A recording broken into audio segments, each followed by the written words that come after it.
Terima kasih Anda masih bersama dengan Perempuan Bicara. Saat ini saya sudah terhubung dengan Bapak Amak Sinta langsung dari Lombok. Pak Amak Sinta adalah orang yang divonis bebas setelah tadinya dipersalahkan menjadi tersangka karena melakukan pembelaan diri terhadap percobaan begal terhadap dirinya. Pak Amak bisa mendengar suara saya?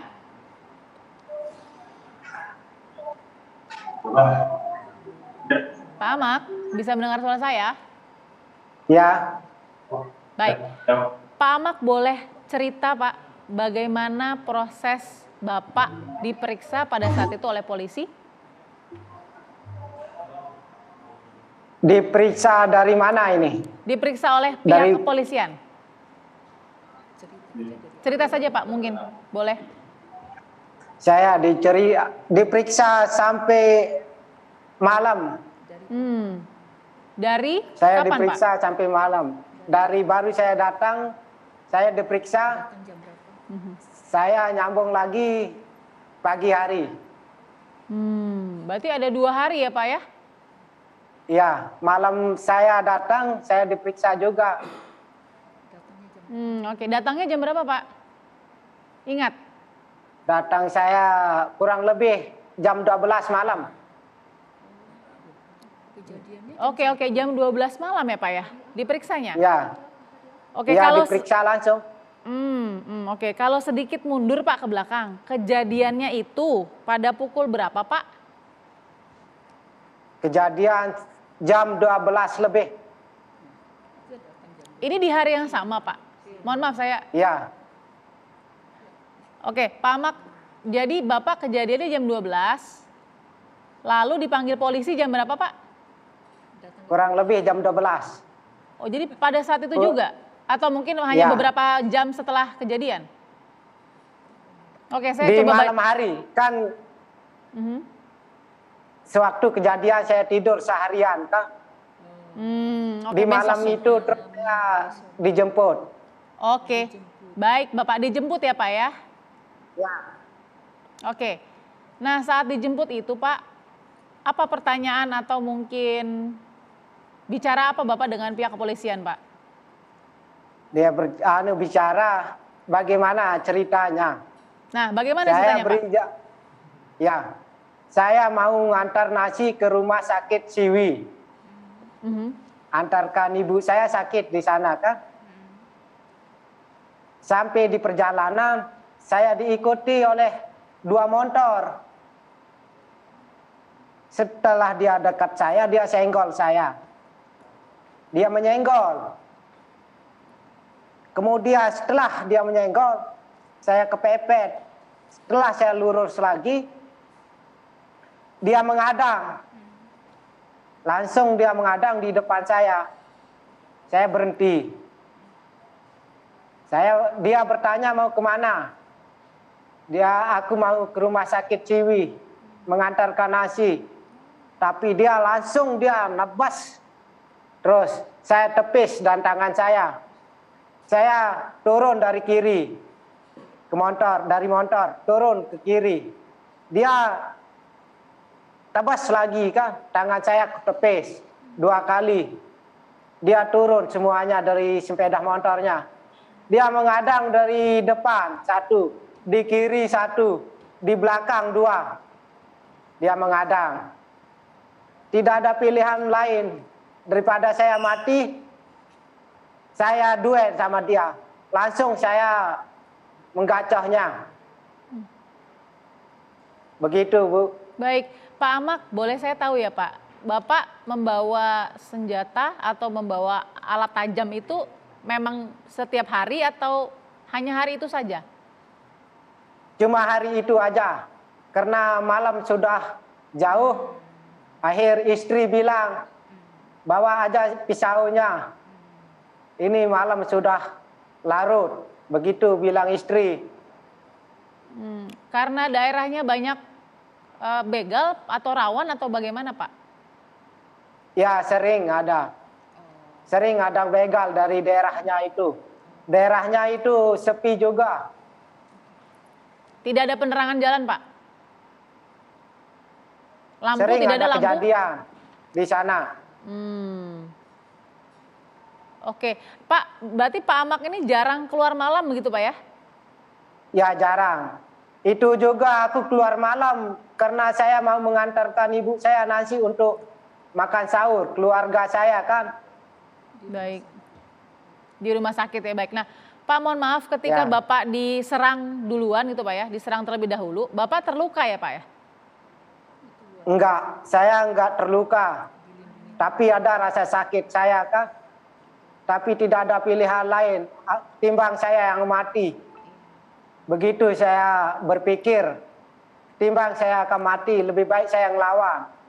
Begitu terus saya ambil pisau saya. Berarti pada saat itu Sempat. Iya Pak, bagaimana? Sempat saya langsung saling tusuk sama dia. Oke. Terus dia semuanya mengejar saya. Tapi saya berteriak di sana, tidak ada orang keluar.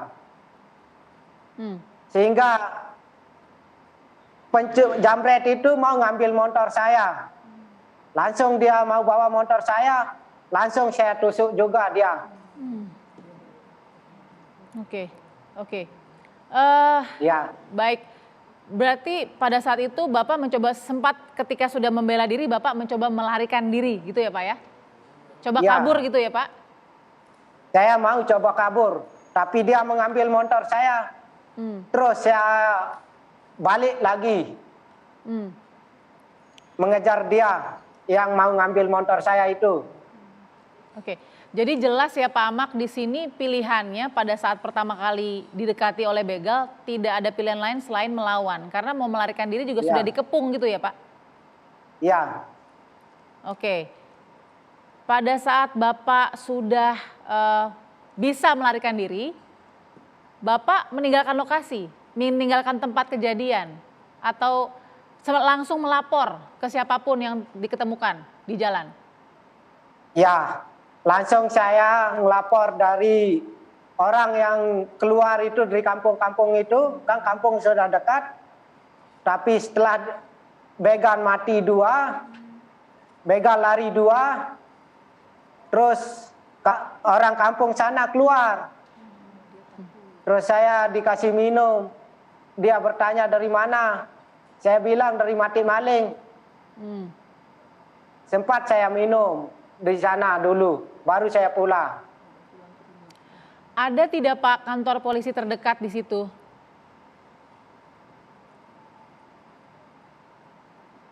Ada kantor polisi Pak dekat Maaf, Bapak suaranya nggak ada. Ya, Bapak bisa dengar saya sekarang? Halo Pak Amak. Oke, saya langsung mau ke Mbak Devi. Mbak Devi, kita sudah tahu sedikit banyak ya kronologinya, tidak ada pilihan lain selain melawan. Nah ini yang menjadi pertanyaan juga kita ya. Semua diajarkan untuk lari atau mungkin ya sudah tidak beradu, mencoba untuk beradu nyawa begitu seperti yang dilakukan Pak Amak. Tapi apa yang Mbak Devi lihat dari kasus Pak Amak? Pertama, reaksi sebagai korban Ya. itu penelitian sudah panjang menunjukkan biasanya akan selalu hanya ada 3. Satu, kita akan bertarung seperti yang dilakukan oleh beliau, Ya. atau kemudian kita bersembunyi lari, atau kemudian kita berdiam diri. Studi menunjukkan manusia responnya paling banyak adalah berdiam diri sebenarnya. Jadi apa yang dilakukan oleh beliau itu tidak banyak. Karena memang itu adalah basic insting kita, naluri dasar kita adalah kalau kita menghadapi ancaman, kita cenderung diam. Kenapa? Karena kita berharap orang tidak melihat kita lagi sehingga ya sudah ambil aja, ambil apa dan sebagainya. Dan kita juga tidak mampu kemudian bereaksi. Betul. Karena hal-hal seperti ini tidak pernah ada latihannya.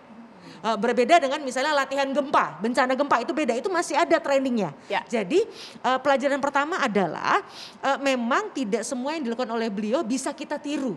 Karena itu mengandung unsur keselamatan yang luar biasa berbahaya sebenarnya. Nah tapi yang juga menarik, kok seakan-akan sekarang begal itu ada di mana-mana. Sebenarnya kalau bicara lihat statistik, angka kejahatan kan sebenarnya turun. Tapi memang yang menarik adalah sekarang sepertinya ada 3 model pembegalan.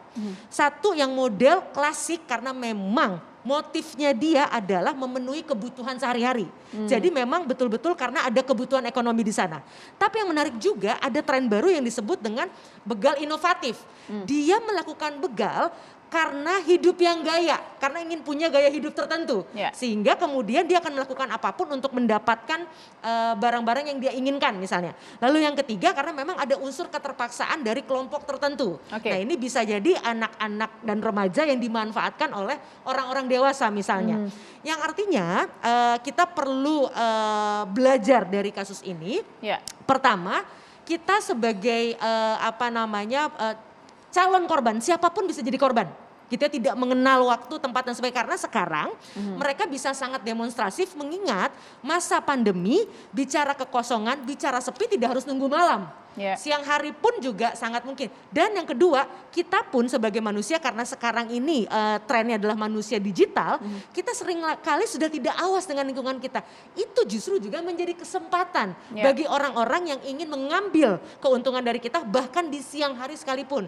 Makanya sekarang tidak heran kalau banyak kejadian handphone diambil dan sebagainya karena kita dalam kondisi yang bisa jadi tidak waspada. Artinya kita punya tanggung jawab juga untuk tidak memberikan kesempatan bagi penjahat-penjahat itu untuk dengan mudah mendapatkan apa yang kita lakukan. Makanya kalau sudah berada di jalan, bahkan orang di dalam mobil saja berpotensi untuk dibegal, dirampok dan sebagainya. Apalagi kalau kita di jalan.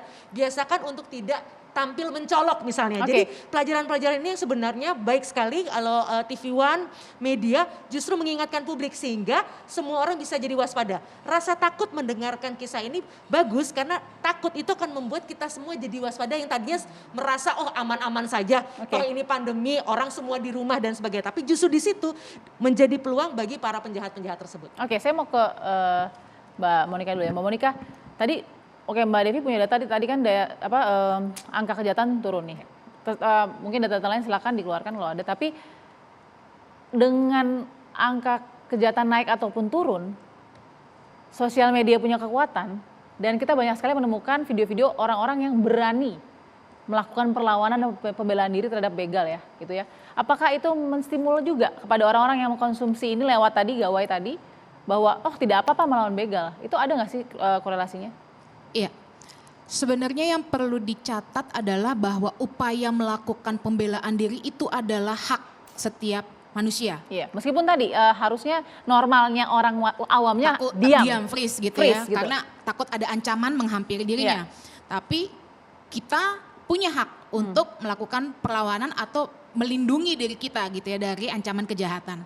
Nah, jadi pada dasarnya sebenarnya Mbak kita lihat dulu. Tadi kalau Mbak Balkis bilang kejahatan secara global mungkin menurun. Kemungkinan ya, tapi kemungkinan juga secara global menurun tapi mungkin ada di wilayah-wilayah tertentu justru kejahatannya tetap meningkat. Gitu ya Mbak ya. Nah kita perlu lihat kenapa akhirnya orang semakin berani gitu ya menghadapi ini.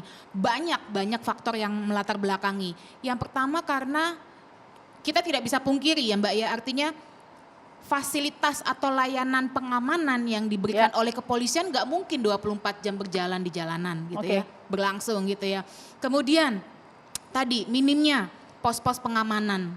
Kalau misalnya memang itu gunanya ya Mbak ya melakukan pemetaan wilayah-wilayah mana yang cenderung rawan kejahatan, justru di situ peningkatan pengamanan kepolisian itu ditingkatkan Mbak. Artinya begini, bukan hanya sekedar patrolinya yang ditingkatkan, tapi juga polisi bisa mengajak masyarakat untuk berpartisipasi. Polisi punya grand strategi Polri-nya community policing. Ditingkatkan, diberikan semacam interaksi, ajakan gitu ya. Kalau perlu mungkin dilegalkan gitu ya. Bagaimana akhirnya masyarakat itu bisa menjadi mitra polisi dalam mencegah terjadinya kejahatan di tengah masyarakat. Kenapa masyarakat akhirnya semakin berani tadi? Beberapa tadi tambahannya adalah bahwa masyarakat mungkin sudah berpikir gitu ya. Kalau nanti dibawa ke kepolisian mungkin akan terjadi kasus seperti ini lagi. Gitu kan? Kemudian lagi masyarakat berpikir bahwa bisa saja dengan kasus saya awalnya adalah korban begal, kemudian saya dinyatakan sebagai tersangka, dalam kriminologi itu jelas Mbak. Korban tersebut akan mengalami yang namanya secondary victimization, akan menjadi korban kembali gitu ya, dan dampaknya itu luar biasa. Walaupun Pak Amak sudah bebas, tapi sudah ada dampak itu sebenarnya. Oh iya, tentu di dalam sistem peradilan pidana bagaimana beliau diposisikan sebagai tersangka. Itu jelas dong, jelas secondary victimization-nya. Nah ini yang perlu diperhatikan bahwa masyarakat akhirnya mau melawan gitu. Oke. Karena fenomena ini nggak akan selesai-selesai. Kenapa nggak selesai tadi ya? Namanya kita kehidupan sosial kita kompleks, kita berasal dari berbagai latar belakang, kepribadian, karakter, suku, bangsa, ras, agama dan segala macam ya Mbak ya. Masing-masing orang punya prioritas kebutuhannya sendiri. Ada yang bisa kerja dengan baik untuk melangsungkan ekonominya dengan baik. Ada yang nggak punya kesempatan. Nah, hal-hal seperti itu yang akhirnya memicu masyarakat untuk ya udahlah, kalau ada kesempatan untuk bisa melakukan perlawanan, saya juga sangat mengapresiasi dan sangat kagum sekali dengan keberanian Pak Amak ya untuk bisa melawan. Tapi saya langsung ingin cross check ke Pak Amak ya, tadi secondary victimization yang dikatakan oleh Mbak Monica. Pak Amak, oke. Ya. Pak Amak, meskipun Pak Amak sudah sangat bersyukur divonis bebas, tapi apakah, mohon maaf, sudah bebas ya, tidak dipersalahkan. Saya ulangi, tidak dipersalahkan. Tapi pada saat Pak Amak jadi tersangka, saya harus tanya apa yang ada di pikiran Pak Amak. Kesal, marah, sedih, kecewa, atau bagaimana Pak? Waktu saya tersangka, menjadi orang yang tersangka, cuma saya menangis saja di sel. Kapan akan sampai 5 tahun akan berlalu? Cuma itu yang saya pikirkan. Aku sudah tersangka kan, dan aku tersangka di penjara kan sampai 5 tahun. Saya sedih sekali. Bagaimana caranya mencari kehidupan anak saya? Cuma itu saya pikirkan, istri saya. Jadi sudah sangat. Dia akan tinggal di mana? Cuma itu saya pikirkan. Jadi sudah sangat yang itu sedih yang ya Pak ya? sedihkan juga. Ya. Sedih, mungkin sudah hampir putus asa, begitu ya Pak ya? Ketika menjadi tersangka.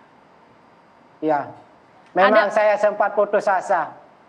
Saya berpikir, apapun yang terjadi, saya akan hadapi dan tenang. Itu aja yang ada di pikiran saya. Oke. Sedih dan hampir putus asa. Secondary victimization yang dikatakan Mbak Monica ternyata benar adanya dirasakan langsung oleh Pak Amak. Saya akan sambung lagi Perempuan Bicara, tetap bersama kami.